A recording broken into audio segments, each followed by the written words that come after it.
To the stray dogs. To the stray dogs.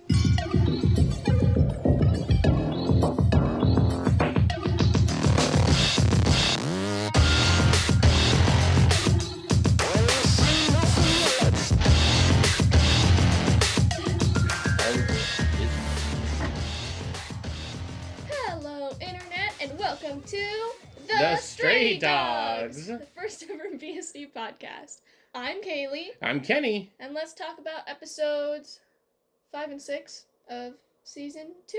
That sounds good. Yeah. Yeah, let's talk about those. Talk about this war that's brewing here. Yeah. Right? You know, in the beginning of episode 5, there was the whole thing with Kyoka. Oh, that's true. Yes. With, like, Koyo from the Mafia showed up, and she was like... Don't like the manipulative people like that. She was like, flowers born in the darkness can't bloom in the darkness. And Kyoka was like, I'm not a darkness flower. Right? Flowers that bloom in the darkness. I'm like, can you stop with your flowers? They flourish in the darkness or something. They can only be at peace in the darkness. Yeah, something like that.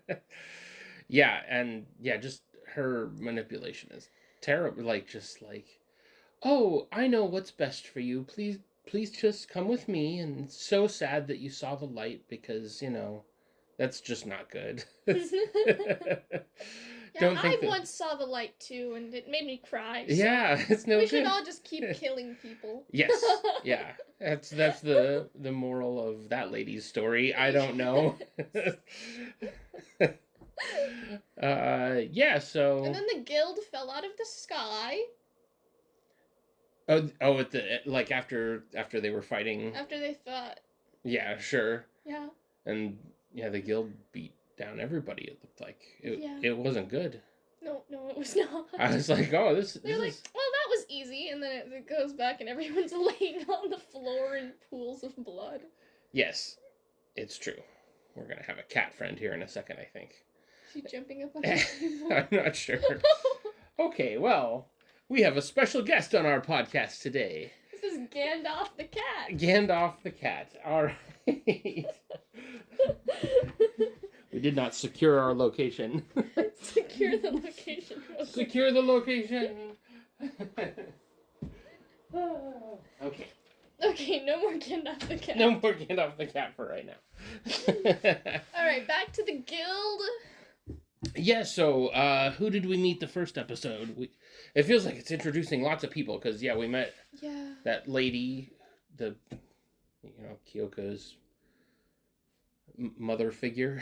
Apparently. Or something like... Yeah, manipulative mother figure. Right, and then we met Steinbeck and Lovecraft. H.P. Lovecraft. Yes. Because they were messing around. Yeah, this is when I realized that they were all named after authors. Because you're like, I've heard of these It's authors. when these guys arrived, and it was like, oh, that's funny. He's named after oh, that one too.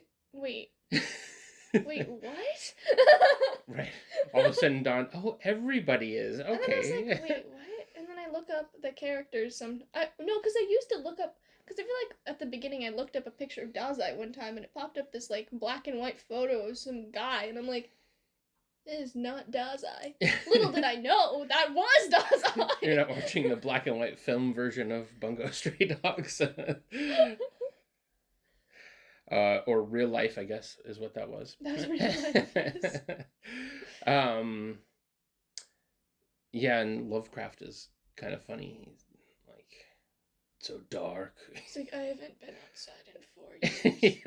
I'm like, what do you mean you haven't been outside in 4 years? He's one of the indoor kids. He doesn't go outside. He's pale and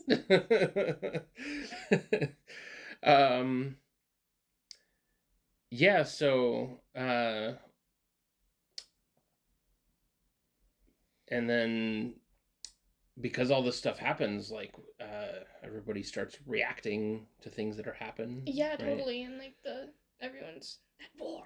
At war, yes. Yeah, and a detective agency had to go hide in their underground. Right, place. the leader guy, what do they call him? Fukuzawa? Yeah, he's the president. The president. Yes, he's like, I've got to go. Where are you going? I'll be back. It's just like he takes off and like, okay, man. He'll let you know later what's going on. Yes. And he does. He calls and he wipes out some guys, but it was all a scheme to put some tracking stuff on him to figure out where they're going. And yeah, and then they send Chuya to the hideout. they do. That's fun. They send Chuya there. Yeah. Him and Yoshino and Kenji have a fight. Right. Yeah. It was really. I love Kenji so much. He was fighting him, and he's like, "Whoa, your head doesn't fall off when you stand on the ceiling. City folk are so cool." Like, I really like it in shows when the characters like fanboy. You know, like when they're like, "Oh, I'm such a fan. This is so cool." when they're like fighting someone, and they're like, "You are so good at fighting. Right, Oh my yes. gosh." It makes it really fun. I do like that. Yes. And Atsushi got beaten up so Oh, bad. yeah. He had got to his get the first healing from Yoshino. treatment. Right? Today, I think I will use this chainsaw. Thanks. Yeah, thanks so much. Yeah, so and we missed like the whole Kyoko part. Like we kind of skipped over it. We skipped over We it. did, but like she got her first mission before they got ambushed by her mom. I forgot about that beginning part. I know it kind of happened, and then so much other stuff happened that it overshadows it maybe. But it was an amusing part because she's like, I've got to get these documents to this judge or lawyer or something like that. Somebody at the court, and they're like, yeah, you can't go in here, and she's like, but I need to go in here. And then Atsushi was like, here, come on, we can just think of a plan. And she's like, I'm going to use my charms to lure him into a corner, and then I'm gonna kill him. And Atsushi was like, that is not how we do things, Kyoko. Too long being in the mafia. We don't kill everyone when we have a problem. It's okay. And she just kept zapping them all with the stun gun. That was so great. Them. Yeah, she's like, I turned off the lights with the stun gun. I shot this guard with the stun gun. I shot the guy I'm trying to deliver to with the stun gun. It's like, okay. And then that's when it teleported her to like, then it's time skip to like the bench or whatever, and it was like she got in a lot of trouble. Right. And then that's when they all got ambushed and all the stuff. Yeah, and Atsushi got beat up pretty bad. Yeah, Atsushi always gets beat up pretty bad. Yeah, it's good he can regenerate, and also has a doctor that can chainsaw him. Yes. To regenerate him. Everyone can get beat up in the detective agency with Yoshino. It sounds great. Sounds so fun. I'd be like, no, I don't want to fight. And they're like, oh, are you scared of getting hurt? I'm like, no, I'm more scared of what's going to happen to me if I do get hurt. Right? Yeah, no, it's like if I get a broken leg, I'll just wait.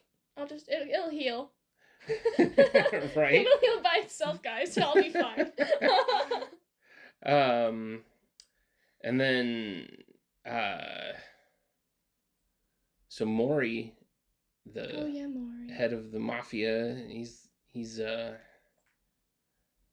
being crazy, like I'm gonna write a letter to a friend in crayon. Yeah, of course, you know. And then and then on the guild boat or whatever, they're like, we're gonna get bombed by the mafia. Right? Yeah, sure. Okay, whatever you say, letter. Right, so we met 2 more guild members on the boat there. Yes, Nathaniel Hawthorne and Margaret Mitchell. Margaret Mitchell, yes. I know, I'm glad I wrote it down, because I'm like, I don't remember her name. She's the author of Gone with the Wind. Yes, and Nathaniel Hawthorne is the Scarlet Letter. Yeah. These are their powers. Of course. So Margaret Mitchell makes wind. And she disintegrates things with her wind. Okay, like, it didn't seem super intimidating, but I guess... It just takes a little bit to work. I think she could have disintegrated a whole person. Okay, because, she's like, and here's some wind. It's like... Great. No, Octagawa was like, oh, my coat's disintegrating. I better move out of the way before I disintegrate. Right. Something. Okay. Oh, was that from her? Yeah. Okay. It wasn't super clear because he was wrapped up in the Scarlet Letter text that Nathaniel Hawthorne sent out. Yeah. But no, it's cool that, like, I mean, Octagawa is cool because the Port Mafia is like, yeah, we just sent him. It'll be fine. He'll take care of everything. It's like, Yeah. Which, yeah, he's pretty powerful. He's pretty powerful. So he stabbity stabs a lot of people. That's his job. He's really good at stabbing. Yes. It's like, I will stab you once, and then I will stab you with a bunch of things up into the air. Take that, Margaret Mitchell. Really stabbed her. Yes. Yeah. No, it's funny. That part always makes me laugh. It's like there was actually two funny, like, quotes from these episodes that the whole fandom agrees is funny. And the part where Atsushi was like, after he got defeated by Koyo or whatever, and Kunikita arrived, and he was like, "You're a were-tiger, grow some were-balls!" Oh, yes, okay, that was good. And then also in the Octagawa part, where Hawthorne is like, "What's your name?" And then Octagawa's like, "Call me Diablo." Yes. It's like, yeah, you're so cool, Octagawa.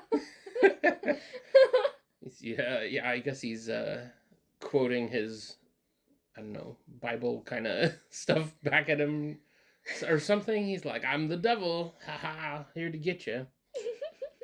Yeah, I also like, he was like, defeat and humiliation, and like, I don't know, like, yeah, it's like, "You have never felt the humiliation of defeat." And Octagawa was like, "Yes, I have. yes, I live defeat and humiliation." Yeah. And I stabbed everyone again.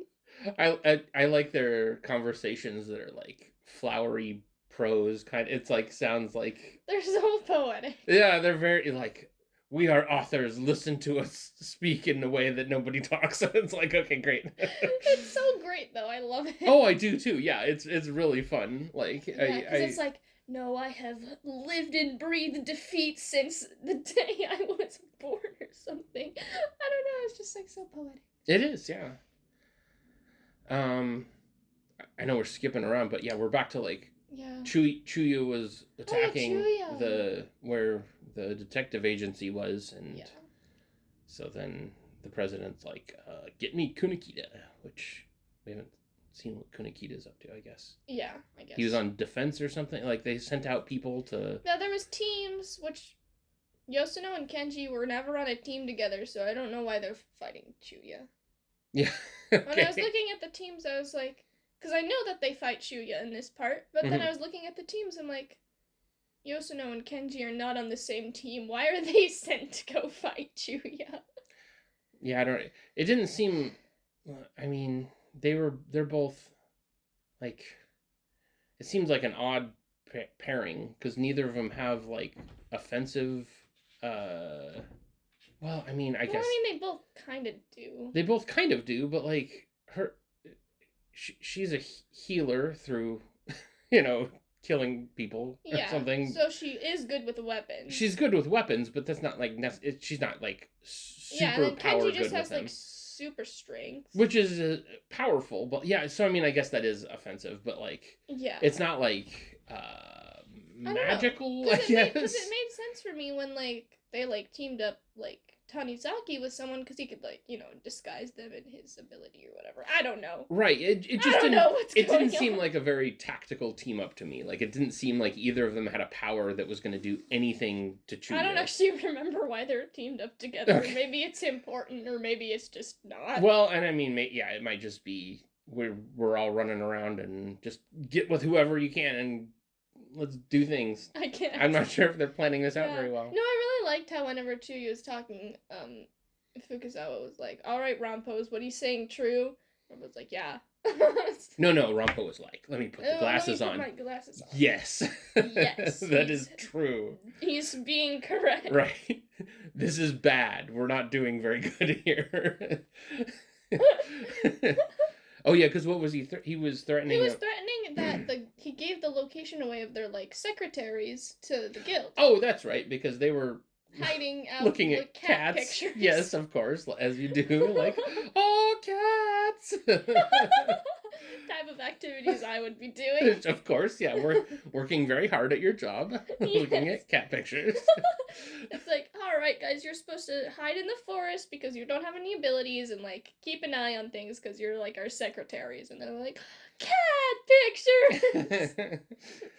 And so yeah, so they're the bait, and because the Port Mafia seems to have the upper hand here. It's blowing up the boat that like he did that whole airstrike on the... There are quite a few more people in the Mafia than in the guild or the detective agency. Are there? Yeah. Yeah. I know, so many new characters just in these 2 episodes. Yeah. I guess a lot of them were the guild, but it's still like... It's expanding very quickly all of a sudden. Definitely. Like, here, you know how many characters there are? There's lots. Okay, great. Which is fun, but... Very fun, yes. I'm like... I'm not sure I know who everybody is yet. If they've only been on screen for 1 minute. Not many of them are very important. Well, and that's that's fair. But yeah, so I mean, the Mafia blew up the boat, and then they sent the guild. So 2 people from the guild are after the secretary ladies that they're using as bait. Right? Yeah, Steinbeck and Lovecraft. Is it Steinbeck? Okay, I forgot. I saw them in the 1 episode, and then. It was like, here's these 2 people, and I'm like, oh, I guess that is them. Are like a duo for like this whole time. Okay, that's fun. Going around doing stuff. Sure. Yeah. But, so yeah, I guess we'll see what happens with that. Yeah, we'll see what happens. Next episode. Next episode. Right. Oh yeah, because our lemon bomber showed up. We forgot. Oh yeah, lemon bomber. That's why the boat was being threatened, and it did get blown up. Yeah. It did. I know they were like, haha, they can't do that. Yeah, and then he was like, I have lemon bombs! Such a great shape. He's very excited about it. It's the geometrical... the best or whatever. I don't remember what he said, but it was kind of funny. It was. I know. He's very excited about the lemon shape. It's like, yes, of course that's the shape. It's the only shape that matters. It's the only shape of bomb he can withstand. Yeah, well, yeah. Because obviously that's just something you figure out. I know. Like, I sit in rooms blowing myself up with all sorts of different shapes of bombs. Like, how did he figure that out and not die? Well, he just got lucky that the first person that threw a bomb at him happened to throw a lemon-shaped bomb that nobody makes lemon-shaped bombs. We don't need to question how he found out his ability. Okay, yes, true. He just did. He did, yes. He was born with a handful of lemons. Or maybe like, I don't know, this is from MHA, but in MHA, if you have a quirk, it like, your like brain, like, kind of like, tells you what to do. Mm. It's like, just like a random like hint you have where it's like, this is just like, feels like something I should try. Well, sure. I mean, it's like a part of you, so like you understand it without really knowing what it is. That makes sense. Yeah. I mean, I guess that makes sense for all of these people, because, well, I don't know. Atsushi didn't know what was going on. Some of these people seem like it could just figure it out. But yeah, it seems like, like, too complicated to, like... You have to have some sort of thing to be like, oh, what do I do with this? Like, I can see with, like, Kenji's ability or something, I can see what he figured out. He has super strength. Like, that's pretty easy to figure out. It's like, not everybody can lift up cars? Okay. He didn't have cars back in the country. He was probably lifting up boulders or something. He's probably lifting up cows. Bad cow. Oh, yes, cows. He forgot about his cows. Go over here, cow. And then people are like, how did you lift up a cow? Right. It's like, what do you mean? You can't lift up a cow? I do love Kenji. He's the best. He is. It's true. Yeah. You have anything else about these episodes? I think we covered it all out of order. It was super out of order. We were like, we did this and this and this and this and this and this. Oh, and then the after credits thing was Kunikita and Tanizaki being like, here we come. Here. To the rescue. That is true. And so they're on their way. We'll see what happens. Yippee! Yippee! All right. Well, I guess then we're moving on moving on to our fun thing. Woo-woo. Our top. No, okay, not that fun. Take it down a notch. Today's top 5 is top 5 like flashbacks. Yes. They can be just like flashbacks that like just like happened for a few episodes, not for like a few minutes or whatever in an episode, or it can be just like a flashback that was like a whole arc. Sure. I've got both of those, I think, Yeah, on my list here. That's me too. Good, yes. Yeah, because I know sometimes it's weaved into the show, and sometimes it's like, hold on, we're going to spend... Yeah, sometimes it's like, all right, guys, pause. Here is this character. This is this character's childhood. Right, yeah. So it can go both ways, or like just do a full, like, huge arc of things. Yeah, which is like the beginning of this season. Like the beginning of this season. Okay, anyway, you start with your number 5. All right. My number 5 is Dr. Stone.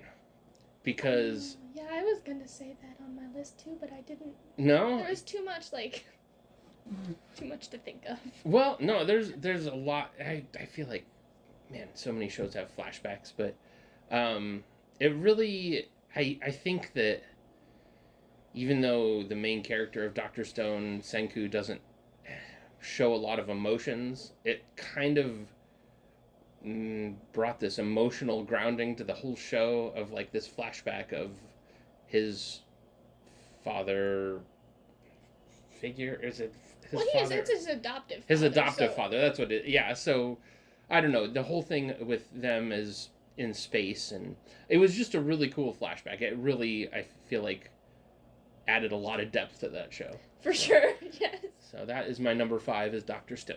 My number 5 is Frieren, because the whole concept of Frieren is does this count? So I didn't put it on my list because I was like, well, the entire show I put an alternate in case you don't count Frieren. No, I think Frieren's brilliant, so okay. I think you should go for it. Okay, yes, my number 5 is Frieren because the whole concept of the show is the fact that it's like a flashback. Well, right, because it's like this is taking place after the events, and we're gonna flash back to the events all the time, and then like flash forward to like the present time where she has to learn that she felt feelings or whatever. Yeah. I don't know. I just really like it. No, yeah, I do too. I love that show, so that's fair. But yeah, I didn't put it on the list just because I was like, man, it's kind of the whole thing. Yeah, I put it on my list, and then I was like, question mark, alternate this. Okay, well, what's your alternate? My alternate is season 4 of Bungo Stray Dogs. Okay, fair enough. So the beginning of that is Rampo's backstory, and I really like that. I won't go into detail because, spoilers, but... Sure. I like that. So. We've seen one little flash of Rampo in the past, right? Yeah, he was with this first... He ran into Oda. That's right, that's who he ran into, and he was like, I'm brilliant. I'm gonna be the greatest detective someday, and then he was like, you're gonna die if you go where you're going. Yes, so... Yes. All right, my number 4 is Spy Family. We recently just saw the flashback of that, of the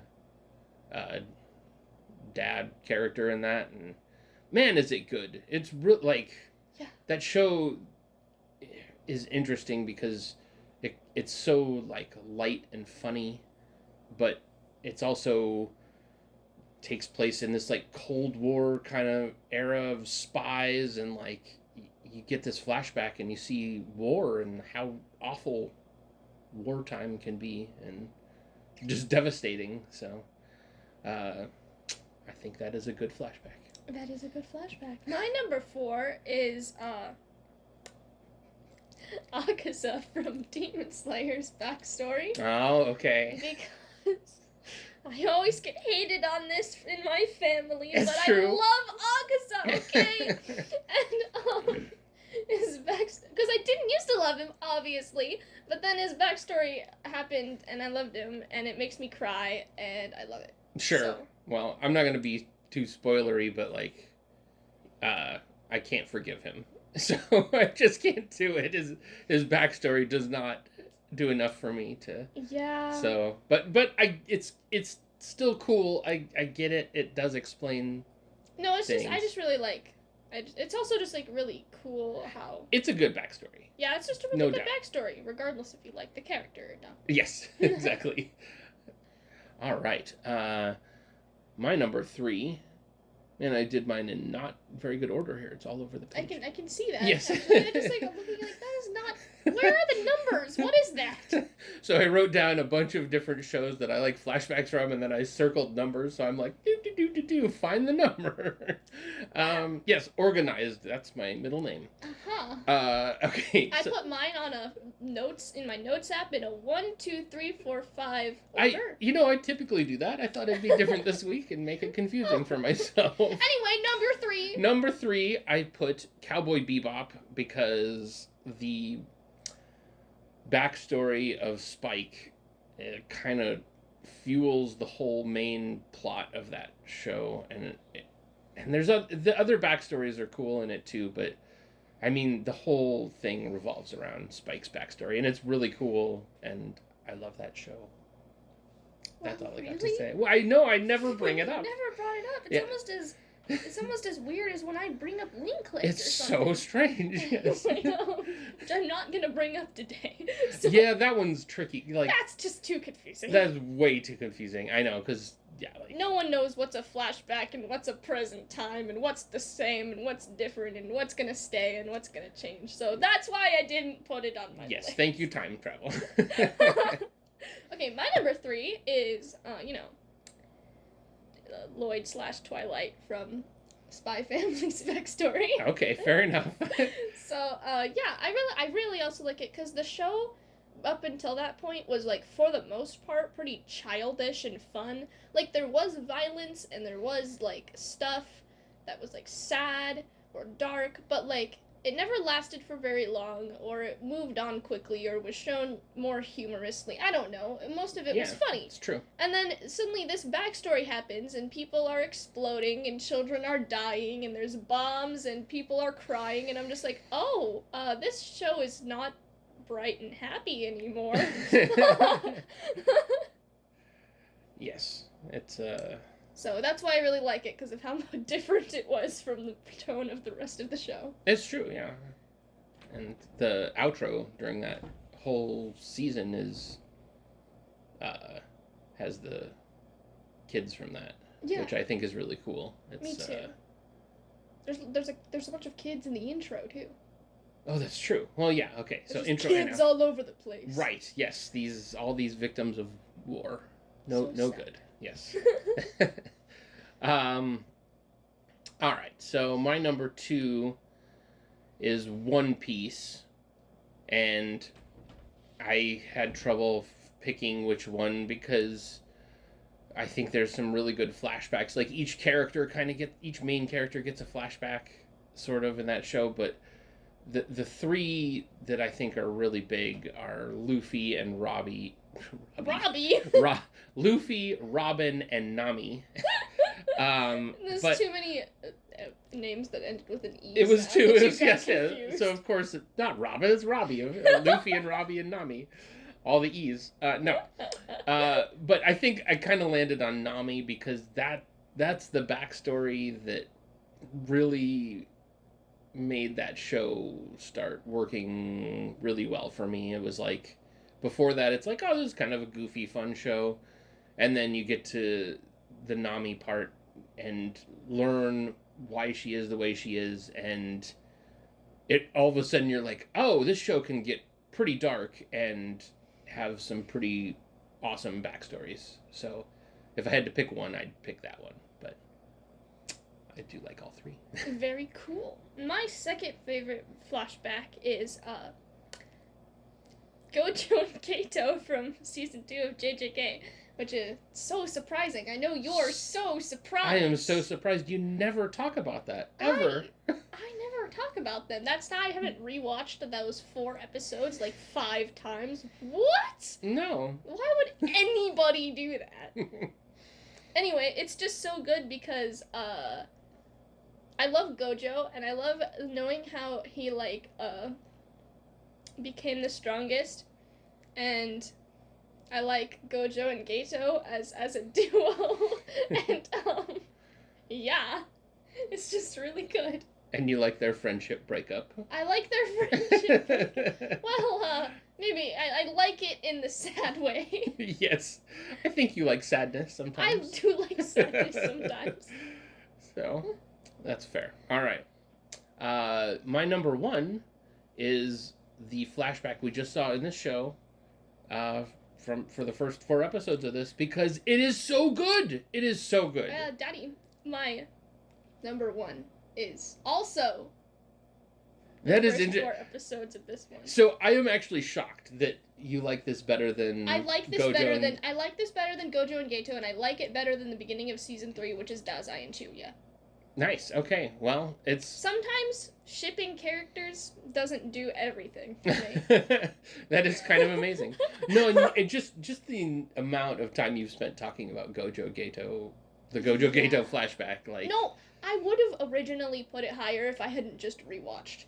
Yeah. But rewatching it made me remember that this is really good, and I really like it. It's just so good. Like, it made me so excited about this show, and just to see how good it can be. And man, and just now every time I see, like, when we met, the Kyoka's, that lady who came to get Kyoka or whatever, and it's like, she's a mafia executive, and that's what Dazai was, and you're like, man, I don't know how I feel about Dazai anymore. Like, I love him, but like, it really reframed the entire way I look at him now, because it's, for sure, yeah. Like, even though we knew he came from the mafia. Same with me, because when I first started watching Bungo Stray, I was like, oh, this is just a silly little guy, right? And then I learned his, past, and I'm like, oh, he's still silly.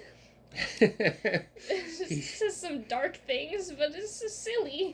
Yeah. Well, I don't know. I think it did some interesting things. Definitely, yes. I really love it. So, yay, Bungo Stray Dogs! Bungo Stray Dogs! We're talking about the right show here. Yeah, we almost never mentioned Bungo Stray Dogs in our top 5 things. Well, I guess we're getting more into it, so now I feel more justified, maybe. You feel more justified? No, I've mentioned it before, but Yeah, fair enough. Okay, and that is our top 5 favorite flashbacks. Woohoo! Woohoo! With me it was, 6, but That's okay. whatever. With me it was 7 probably, if you count all my One Piece ones. Can't pick one. Yeah.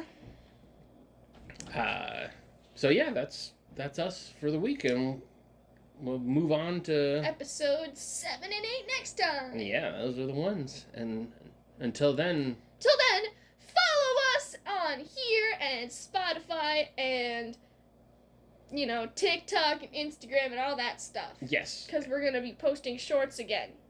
Yes. I will lock in and post the shorts again. And we're gonna get back more on a regular schedule here of posting. Yes. So, here we go, and we'll see you next time. See you next